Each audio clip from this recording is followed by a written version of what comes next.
sosialisasi di daerah terjauh dan terluar. Wah, ini menarik ini. Seterpencil apa sebenarnya ini? Di wilayah itu kan wilayah Temanggung, tapi itu APK-nya milik legislatif Kendal. Lah itu mau copot. Gimana wong ini di wilayah Temanggung? Nah, memang belum tersentuh juga ya. Baik.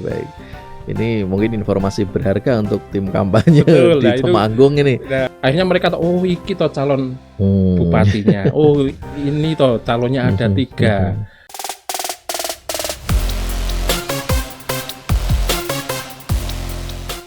Assalamualaikum warahmatullahi wabarakatuh. Teman pemilih dimanapun Anda berada, jumpa lagi bersama saya Muhammad Bagus Pratomo di podcast KPU Kabupaten Temanggung. Seperti biasa, di podcast ini kita akan mengajak Anda untuk berbincang-bincang mengenai demokrasi, politik, pemilu, dan pilkada. Dan jika di beberapa episode sebelumnya kita sudah hadirkan teman-teman ex-PPK penyelenggara Pilkada 2024, khususnya kemarin kita sudah mengawali agenda untuk membedah buku Bunga Rampai Sosdiklik Parmas dan SDM dengan mengundang ex-PPK Mbulu. Hari ini kita akan lanjutkan lagi seri bedah buku Bunga Rampai Sosdiklik Parmas dan SDM Pilkada 2024. Yang kami hadirkan di studio kali ini adalah Mas Wisnu Praptiwanggono, ex-PPK Divisi Sosdiklik Parmas dan SDM dari Kecamatan Becen. Assalamualaikum Mas Wisnu. Waalaikumsalam Pak Bagus. Gimana kabarnya Mas Wisnu? Alhamdulillah sehat. Sekarang ini katanya mulangnya sudah dekat KPU ya? Ya, dekat tetangga. Oke, alhamdulillah Mas Wisnu sudah diterima P3K, sekarang mulang di SMK Negeri 2 Temanggung. Ya. Oke, ikut senang dengarnya. Dan hari ini kita hadirkan Mas Wisnu khusus untuk mengulas tulisan Mas Wisnu di buku kita. Ya. Sudah siap Mas Wisnu? Siap. Baik, tentu saja teman pemilih semua sudah tidak sabar untuk mendengarkan cerita menarik dari Mas Wisnu, ex-PPK Becen terkait hal-hal yang menarik yang terjadi di Kecamatan Becen selama penyelenggaraan Pilkada kemarin. Untuk itu jangan kemana-mana, tetap bersama kami di Obsesi, obrolan seru seputar demokrasi.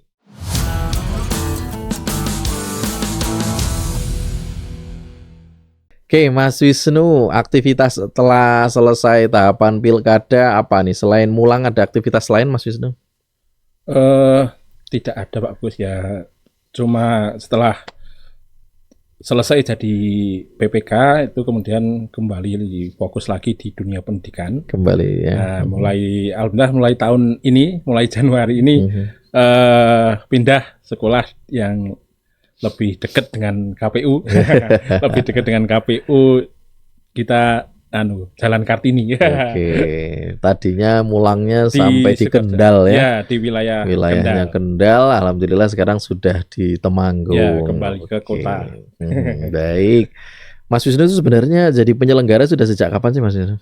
Kalau jadi penyelenggara saya sejak tahun 2017-18 waktu yang Pilkada 2018 ya. 2018 kemudian Pilpres 2019. Saat itu sudah langsung jadi PPK 2018 itu? Belum, bertahap jadi dari PPS dulu. Oh, baik. Dari PPS dulu. PPS dulu divisi apa Mas Wisnu? Divisi data. Dari data di Pilkada 2018 kemudian Pemilu 2019 ya. Kemudian bergabung lagi di Pemilu 2024 sebagai Divisi Sosdiklik Parmas dan SDM. Ya. Gimana antara dua divisi ini paling asik menurut Mas Wisnu di divisi yang mana? Kalau bicara soal asik, jelas pasti lebih asik di divisi sosialisasi ya. Gitu. Karena kalau data yang, tapi karena dulu PPS itu data masih ringan ya, karena masih data yang cuma tingkatnya desa ya yang kita kerjakan. Tapi kalau bicara nanti sudah naik ke tingkat kecamatan kan lebih luas, apalagi Becen kan ada 14 desa itu kan pasti banyak dinamikanya. Nah, kalau di divisi sosialisasi yang menyenangkan kita bisa jalan-jalan sampai kemana-mana, bahkan sampai ke pelosok-pelosok yang mungkin bisa jadi ada orang yang belum tahu itu masih wilayah Temanggung atau Becen, tidak kan gitu ya. Nah, itu termasuk yang akhirnya diabadikan dalam buku Bunga Rampai kita nih oleh Mas Wisnu. Nanti kita akan ulik.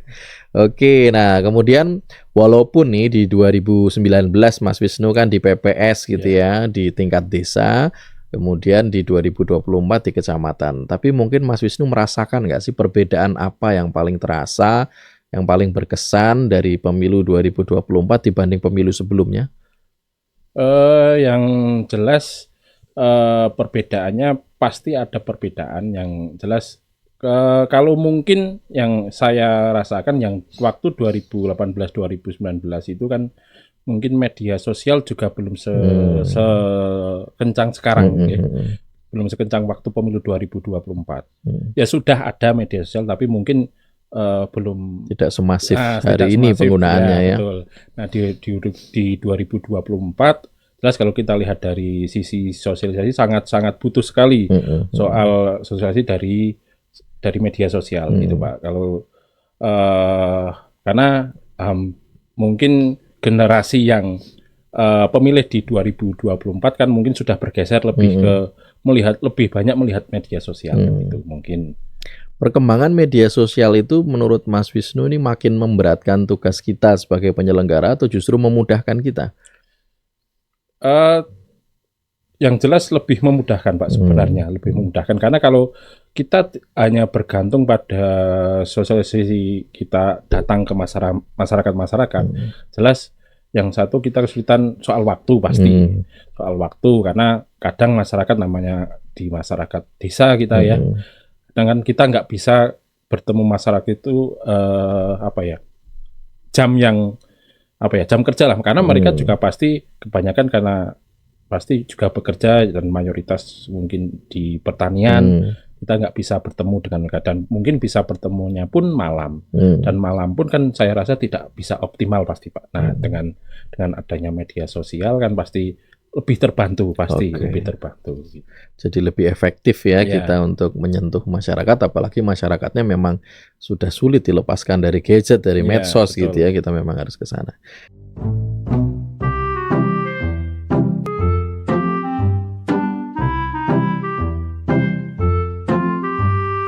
Gas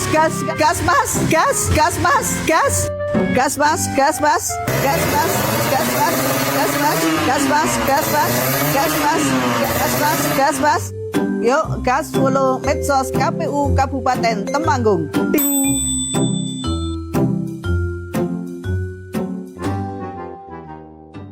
Baik, ini kita akan langsung mengulas tulisan dari Mas Wisnu ini di buku Bunga Rampai kita yang berjudul Sosialisasi di Daerah Terjauh dan Terluar.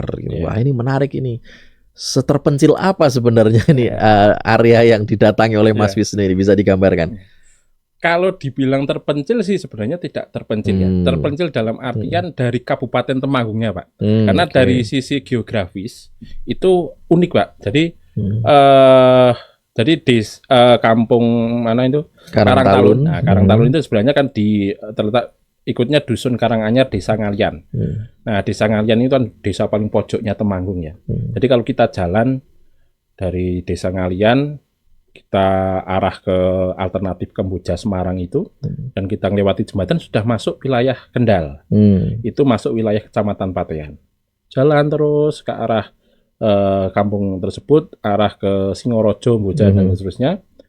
Nah, nanti ketemu jembatan lagi. Nah, setelah jembatan itu, nanti sudah masuk Temanggung. Nah, sudah masuk Temanggung. Nah, yang masuk kampung Karangtalun itu. Nah, setelah Karangtalun, dekatnya Karangtalun itu ada jembatan besar. Jembatan besar, itu terusannya Kali Lutut, kalau nggak salah. Nah, itu setelah jembatan sudah ikut Kecamatan Singorojo, Kabupaten Kendal. Nah, itu jadi kan di terpencilnya karena itu. Nah, sebenarnya jalan alternatif ke arah Boja Semarang kan. Tapi terpojok dari wilayah Kabupaten terujung dari wilayah kita ya. Kadang bisa jadi kan orang Temanggung bisa jadi taunya yaitu wilayah Kendal padahal itu masih wilayah Temanggung. Gitu. Kalau suasananya sendiri, sosial ekonominya di sana seperti apa? Sudah ikut suasana di rame rame karena pinggir jalan besar Pak sebenarnya. Pinggir jalan besar ya kalau sosialnya sudah ikut budayanya Singorojo nih, Kecamatan lebih Singorojo. Banyak terpengaruh budaya dari Kendal ya. Kalau diakses dari Temanggung sebenarnya relatif mudah berarti mudah. Dengan transportasi apapun ya. Mudah. Oke. Nah, ini kemudian yang Mas Wisnu tulis di halaman 7 adalah yang tinggal di kampung ini adalah yang tersisa dari proses relokasi pasca bencana tanah longsor di Iya. tahun 2000-an gitu ya. Kemudian yang tersisa di sana hanya sekitar 20-an kepala keluarga. Iya. Berarti nggak banyak-banyak banget ya?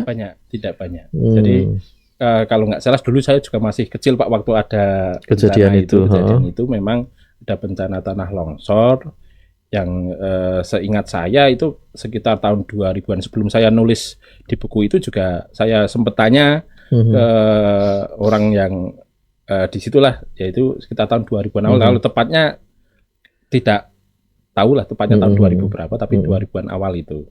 Jadi itu memang orang-orang yang tidak mau direlokasi lah. Sebagian besar direlokasi. Sudah didekatkan dengan desa Ngalian itu.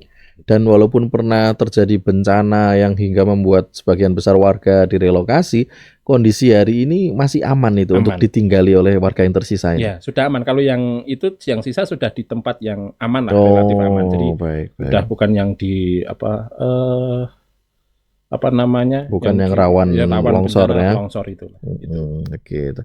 Tapi kan 20 kakak ini sebenarnya relatif sedikit ya. Iya, relatif sedikit.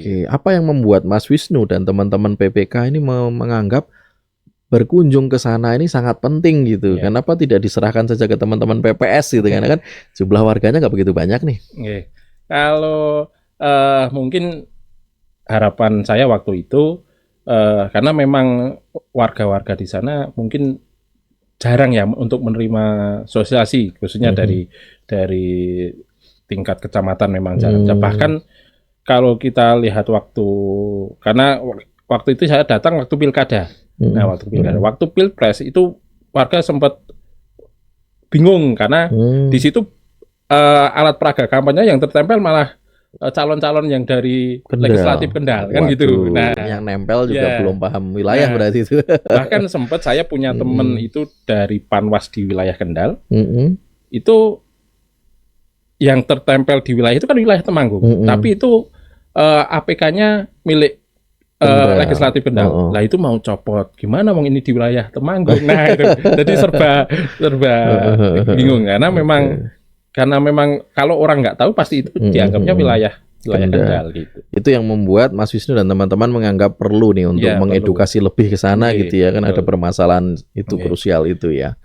Apalagi kan saya datang waktu itu kan waktu pilkada. Nah, takutnya di sana yang saya takutkan nanti APK-nya APK Pak calon Bupati Kendal kan. Lah kok beda, takutnya kan masyarakat kok beda ketika datang ke TPS kok beda sama yang kita lihat di pinggir jalan kan gitu, APK yang tertempel di pinggir jalan kan. Tapi masyarakat nggak bingung untuk mengidentifikasi TPS yang harus didatangi yang mana gitu, enggak kan ya? Tidak, kalau untuk hal itu alhamdulillah mayoritas yang warga situ juga datang ke TPS walaupun jauh, walaupun kan TPS-nya tidak di situ Pak. TPS-nya kebetulan yang wilayah situ di Balai Desanya Ngalian. Nah itu, jadi mereka juga berbondong-bondong datang, jadi tidak kemudian golput ya istilahnya. Tidak, mereka juga datang untuk memberikan suaranya ke TPS gitu. Metode sosialisasinya seperti apa yang dipilih oleh teman-teman PPK nih, khususnya untuk memahamkan warga di sana bahwa ini loh, kita ini bukan wilayah Kendal tapi kita Temanggung, kemudian calon-calonnya ini, besok APK dan lain sebagainya berbeda. Itu seperti apa kemudian yang metode yang dipilih? Saya koordinasi dengan Kepala Dusun Karanganyar waktu itu, kemudian meminta untuk izin sosialisasi, kemudian diberi waktu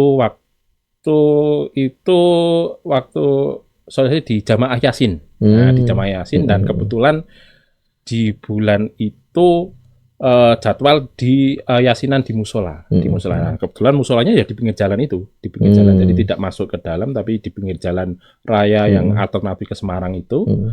Di situ warga juga berkumpul, saya jelaskan bahwasanya calon bupati kita dari Kabupaten Temanggung ini seperti itu. Kemudian misalkan ada APK itu bukan calon dari Bupati Kabupaten Temanggung. Nah, calonnya nomor urut 1 ini, nomor urut 2 ini, nomor urut 3 ini, seperti ini. Kami jelaskan bersama teman-teman yang lain baik dari PPK maupun PPS secara detail secara detail bahwa calonnya ini. Jadi beda itu Pak, yang APK terpasang di depan rumah itu calon bupati Kendal Pak. Nah, seperti itu.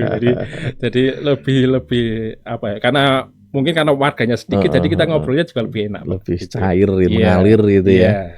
Tapi sepantauan Mas Wisnu hari itu, apakah memang APK untuk para calon dari Temanggung sendiri memang belum terlihat di sana sama sekali atau bagaimana? Tidak ada, Pak. Oh, memang belum tersentuh juga ya. Oh, baik. Ini mungkin informasi berharga untuk tim kampanye di Temanggung ini. Nah, makanya kalau saya sempat kemarin guyonan itu, lah ini ibaratnya 20 KK kan bisa jadi ada 50-an suara ya Pak, ya kan. Kalau dihitung oleh tim kampanye kan, wah itu lumayan kan gitu. Belum tersentuh APK apapun ternyata malah adanya APK dari Kendal. Oke, ini kemudian proses edukasi dilakukan oleh teman-teman PPK ini. Jadi tadi diceritakan memanfaatkan kegiatan yasinan gitu ya. Betul. Untuk itu nih fotonya ditampilkan ya oleh Mas Wisnu nih. Foto di musola ini ya. Mas Wisnu berfoto bersama para jemaah yasinan. Sambutannya seperti apa nih? Antusiasme masyarakat menerima teman-teman PPK dan mendengarkan sosialisasinya. Mereka sambutannya cukup antusias Pak, karena memang tadi bisa dibilang tidak tersentuh sosialisasi tentang baik waktu Pilpres maupun Pilkada. Jadi artinya informasi khususnya ya, atau Pilkada kan khusus Kabupaten Temanggung lebih. Kalau itu apa ya? Akhirnya mereka tahu, oh iki toh calon bupatinya. Oh ini toh calonnya ada 3. Gitu. Walaupun waktu itu kalau di Kendal calonnya 2 atau 3 itu juga sama kan. Nah itu, oh iki betul. Nah, mereka lihatnya APK yang ada di depan itu. Jadi mereka sangat antusias. Pertanyaan saya, Nyon Sewu kan kemarin bawa apa ya untuk hadiah merchandise itu merchandise souvenir itu untuk bagi yang bertanya dan mau menjawab pertanyaan dari saya. Itu habis Pak, bawa berapa itu, 5 atau 6 itu. Ya itu yang merchandise, ada payung, ada gelas dan lain sebagainya itu. Mereka sangat antusias. Dari itu aja saya kira cukup antusias, dan tokoh masyarakat di situ yang dituakan itu sangat berterima kasih, dan setelah itu minta foto bersama kita teman-teman PPS. Waktu itu Panwas juga ikut. Itu juga dari PPK, dari PPS, Panwas itu ikut terjun di situ.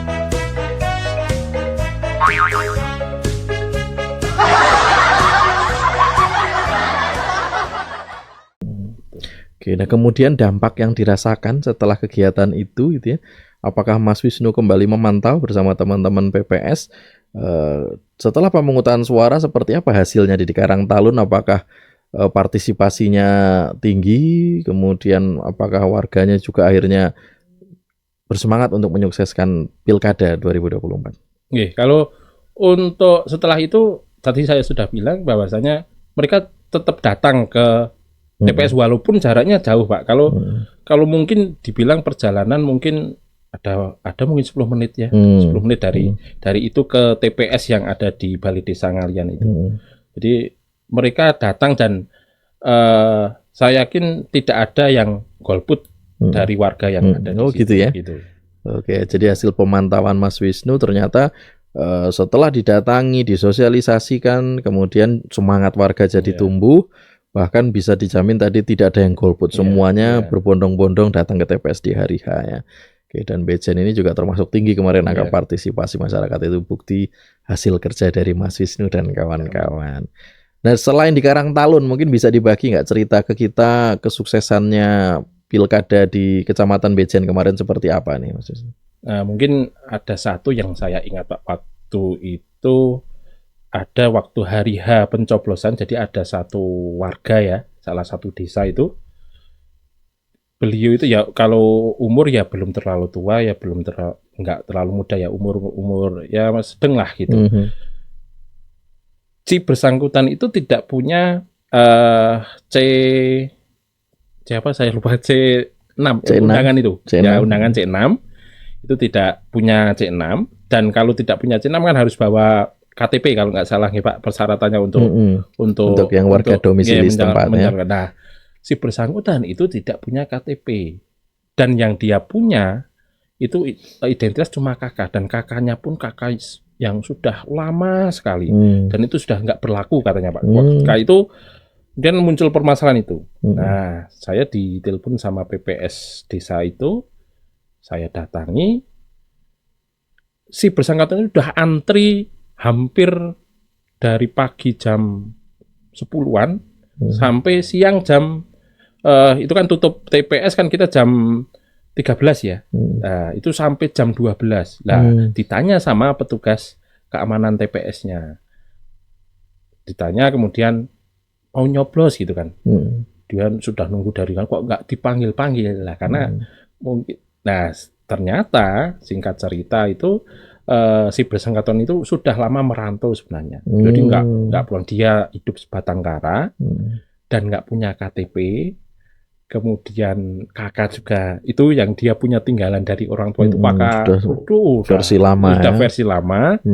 Nah, akhirnya kan nggak bisa. Nah, kemudian kita bersama dengan PPS desa setempat dan juga perangkat desa situ kita dipanggil ke kantor desa. Kita dipanggil ke kantor desa, kemudian saya kasih pengertian, bahasanya nyun sewu, ininya Bapak nggak bisa menyalurkan suaranya karena memang terkait kendala administrasi kan gitu. Nah, artinya kan untuk antusias warga itu kan sebenarnya sangat tinggi. Saya yakin khususnya untuk Kecamatan Bejen itu misal pun ada orang yang nggak datang untuk menyalurkan suaranya untuk datang ke TPS itu karena benar-benar warga itu tidak di rumah. Di perantauan. Kalau warga di rumah, saya yakin 99% pasti datang ke TPS, gitu Pak. Karena itu tadi contoh satu orang aja dia nggak punya C6, nggak punya KTP, dia yo mau nunggu gitu. Berarti beliau ini ketika coklit itu posisi belum di Bejen, belum, ya? Itu masih di luar kota. Ketika saya tanya saya nggak pulang, memang baru saja pulang, memang dia kata dari perangkat desa tempat memang hidup sebatang kara itu jadi kerja di luar Jawa bahkan. Baik, jadi itulah suka dukanya kisah di Bejen di pilkada kemarin. Ya, ada hal-hal yang memang kemudian menjadi kebanggaan untuk teman-teman semua, tapi juga ada masalah yang muncul, tapi alhamdulillahnya bisa teratasi ya, bisa dikomunikasikan dengan baik sehingga tidak menjadi masalah yang lebih besar atau berkelanjutan. Nah, harapannya Mas Wisnu nih setelah kemarin merasakan berjibaku untuk mengawal pesta demokrasi kita, sekarang sudah ada pemimpin-pemimpin baru baik di eksekutif maupun legislatif. Harapan Mas Wisnu untuk daerah kita, untuk negara kita, untuk masyarakat kita seperti apa ke depan? Baik, harapan saya sebagai kemarin ikut berjibaku di pesta demokrasi di tahun 2024, harapannya khususnya untuk Kabupaten Temanggung jelas semoga dengan sudah adanya pemimpin baru, Temanggung jadi tambah lebih maju. Kemudian untuk negara kita juga semoga juga tambah lebih maju dan lebih sejahtera untuk masyarakatnya, dan semoga tingkat partisipasi masyarakat khususnya di Kabupaten Temanggung juga meningkat dan kita dapat nomor 1 di Jawa Tengah. Amin.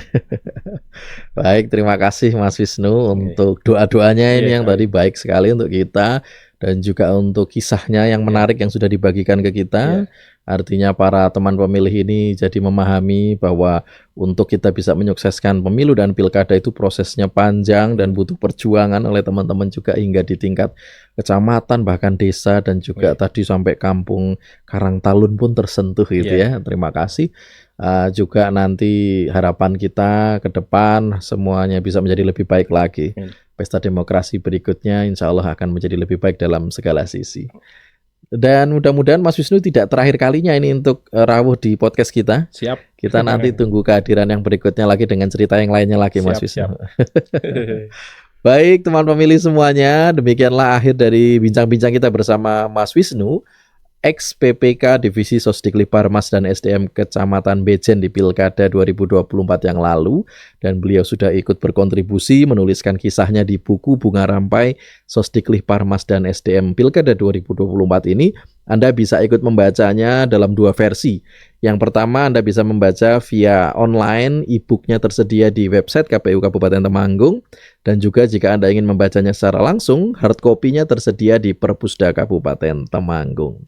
Baik, dan saya Muhammad Bagus Pratomo, saatnya kami undur diri. Terima kasih atas kebersamaannya. Jangan lupa untuk subscribe, like, komen, dan share tayangan ini untuk terus mendukung tayangan-tayangan positif dari KPU Kabupaten Temanggung. Assalamualaikum warahmatullahi wabarakatuh.